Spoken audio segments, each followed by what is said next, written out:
All photos courtesy of Anna Iris Simon and Jordi Yakat. This article originally appeared on Vice Spine on the 1st of October, 2017. Thousands of Catalans voted in an independence referendum, a vote the Spanish government has ruled unconstitutional. On the day of the referendum, riot police used their batons and rubber bullets outside a number of polling stations in an attempt to stop Catalans from voting. By the end of the day, 844 people and 33 officers had been treated for their injuries. Ever since the vote, tensions between both sides have continued to rise as Catalan President Carles Puigdemont maintained that the region will declare independence, while Spanish PM Mariano Rajoy has stated the government will do whatever it can to stop Catalonia from seceding. On Tuesday, the 11th of October, Puigdemont finally delivered his long-awaited speech, in which he said that Catalonia will honor its pledge to declare independence, but will put implementation on hold for several weeks to allow for a negotiated solution with Spain. In response, Rajoy accused Puigdemont of deliberately causing confusion by not making it clear whether the region has officially declared secession or not. Following Puigdemont's speech, we asked young people across the country to tell us whether they think he did the right thing, and what they hope will happen next. Miquel, 27, Barcelona Vice. Do you support Puigdemont's decision? Miquel: I was really hoping this was the day Catalonia was finally going to declare independence. But us Catalans always like to play things safe, so I can't really pretend to be that surprised. How do you think the Spanish government will respond? Both sides will continue to attack each other, like they always do. Whatever happens, the Catalan government must remain focused and remember the objective is independence. Are you ready to keep protesting for independence? Yes. Fortunately, I work flexible hours, so I'm always ready to hit the streets.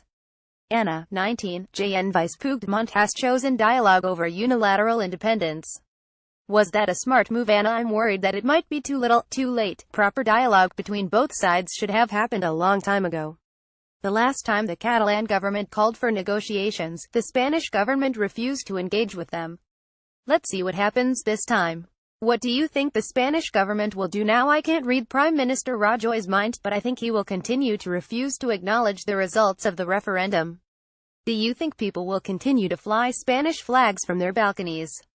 Whatever happens politically, the flags will stay there until the Football World Cup as a way for people to show their support for the national team.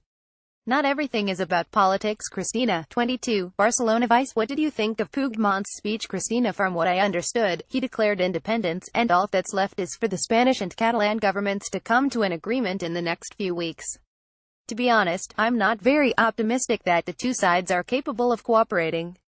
When talks eventually break down, Catalonia will have no choice but to secede.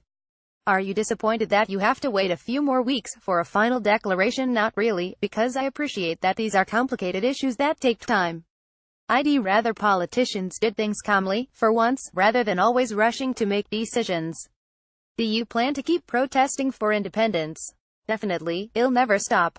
Beatriz, 20, Valencia Vice. Do you really expect the two sides will come together and have civil conversations? Beatriz: no, not at all. The Spanish government will do whatever it can to block Catalonian independence. The violence is only going to get worse because the far right is accusing Rajoy of being too soft. He's going to want to prove to them that he is really tough. Are you afraid that Spain will become more polarized? Yes, especially if the Spanish government decides to get more aggressive.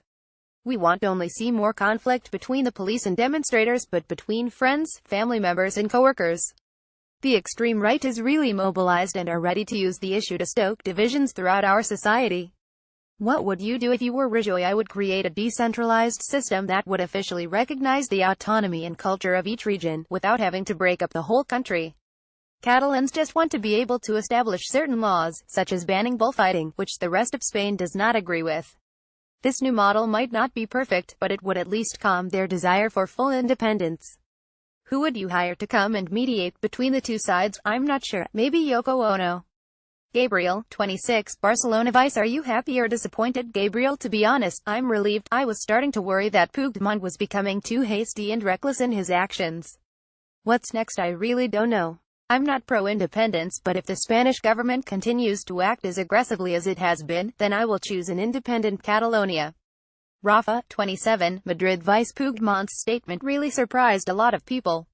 What did you make of it? Rafa: I don't believe anything either side is saying. They are just trying to distract us from all of the many economic and social problems in the country.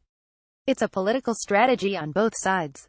How do you think the government will respond to the speech? The Spanish government believes the referendum was unconstitutional. It's as simple as that. They're not going to change their minds now. Will that not just make the Catalan people more desperate for independence? Every time Rajoy speaks, more people become pro-independence. Are you pro-union? All I care about is the independent republic of my house.